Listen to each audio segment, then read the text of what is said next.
Welcome to Spooky History. In today's episode, we're simply having a wonderful Christmas time with Krampus.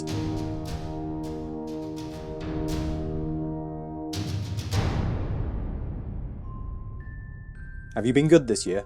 Because there's something Hallmark isn't warning you about. Santa Claus is coming to town, but as Austria, Bavaria, Croatia, Hungary, Northern Italy, Slovenia, as all they could tell you, he doesn't travel alone.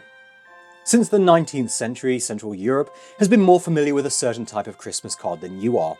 Where you expect a big bearded man in red, you see a tall, horned bipedal goat covered in dark fur with an almost human, yet demonic face.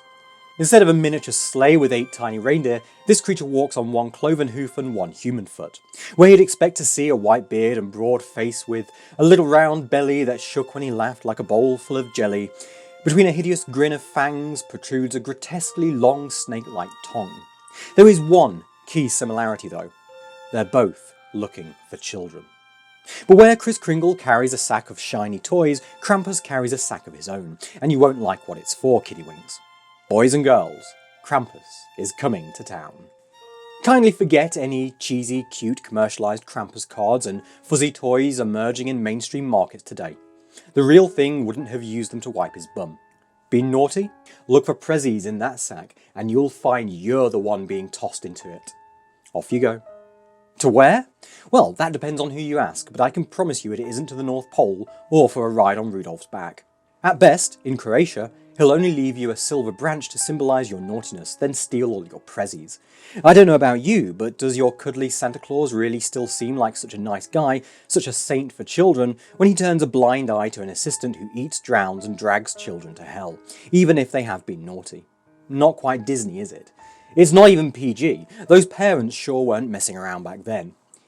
He may appear with bells chained around his arms, neck or legs, possibly to symbolise Christianity's taming of paganism.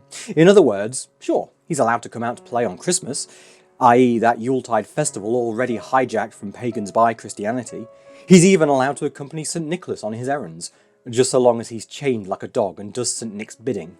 Naughty children, or aka unchristian children, fine, feed 'em to the horned pagan dustbin. Santa's little helper indeed. Look again though, and in some other images you'll find a much older prop. The Rutan.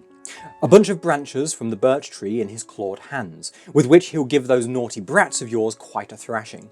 Or in Styria, Austria, these twigs are covered in gold paint and made to last a year, an annual token from Krampus to households with children as a heads up to behave. Some images may replace the Rutan with a whip, but according to author Maurice Bruce, it was indicative as an echo of tools for older pagan initiations. And at the beginning of Advent, in Cave del Predil, northern Italy, Krampus will charge from a cave to chase kids and grown-ups, whacking you all on the shins until you pray to be let off the hook. Sounds like Christmas's answer to Jekyll and Hyde, doesn't it? Santa versus this demonic goat, but is that really a fair comparison? Who was created when? Who got there first? It isn't hard to see why Krampus as we know him today may have pre-Christian alpine roots. A folklore journal article in 1958 states, "There seems little doubt as to his true identity for, in no other form is the full regalia of the horned god of the witches so well preserved. The chains could have been introduced in a Christian attempt to bind the devil, but again they could be a remnant of pagan initiation rites." In 1975, anthropologist John Honigman visited Styria in southeast Austria. The St. Nicholas festival we are describing incorporates cultural elements widely distributed in Europe, in some cases going back to pre-Christian times. Austrians, on the community we studied, are quite aware of heathen elements being blended with Christian elements in the St. Nicholas customs and in other traditional winter ceremonies. They believe Krampus derives from a pagan supernatural who was assimilated to the Christian devil. A possible precursor to Krampus was Percht, a bipedal goat with fur and a super long neck, so very much like an early version of Krampus, but in a hall of magic mirrors. Hardly dissimilar to traditional Krampus processions too.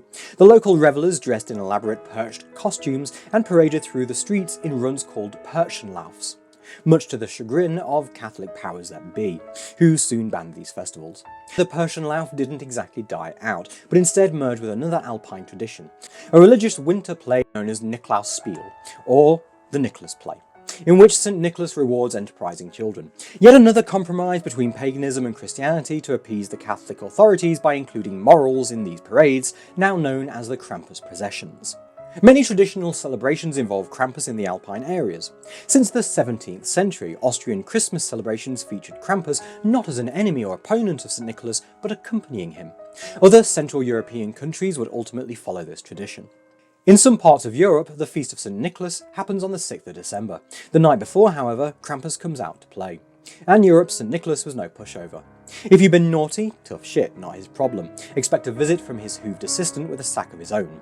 On Krampusnacht, aka Krampus Night, the 5th of December. That's when he clears out all the bad kids so only the nice lot are left behind. I suppose logically it makes sense, avoids any confusion for St. Nick so he can just zoom through with a clean sweep after Krampus did all the dirty work, leaving lumps of coal and birchwood behind. To this day, annual processions known as Krampuslauf, Krampus Run, parade fantastic and elaborate Krampus costumes through the streets, which apparently turn into wild nights indeed. Oh, and incidentally, if you're lucky or unlucky enough to run into a Krampus this year, first, say hi from me. Second, his tippelish schnapps. That's right, he likes distilled fruity brandy. Beware the Jadder man, my dear, when the moon is fat. Jadder och schnapps. Thanks or no thanks to the Christian Social Party and far-right Fatherland's Front Dollfuss regime, Austrian Krampus celebrations were banned in 1932. It seems many still hadn't lightened up by the 1950s, considering government pamphlets decried Krampus as an evil man. It would be towards the end of the 20th century poor old Krampus finally got a break and was let out to party again. And so he has persisted, with a resurgence in the tradition of wooden Krampus masks, and certainly encouraging many a masked, inebriated chap to be a naughty boy in his urban revival. I suppose on one hand it's too easy to see Santa versus Krampus like Jekyll and Hyde. The mundane reality is it was a compromise between pagan and Christian traditions. Whatever you get up to this Christmas, it may be worth bearing in mind that these days trying to convince little children to behave by threatening them with being beaten, eaten, drowned and tortured by a long-tongued monster probably wouldn't go down too well with social services. That said, I'm sure you and I could think of plenty of adults, whom by rights still belong in nursery, who badly need a visit from our good friend Mr. Krampus, and the sooner the better. I hope you enjoyed that episode. Don't forget to like, share and subscribe. Find us on social media at SpookyHistShow. Thanks for watching, and please, whatever you're doing or whatever winter celebration you do or do not take part in, do have nightmares. Goodbye.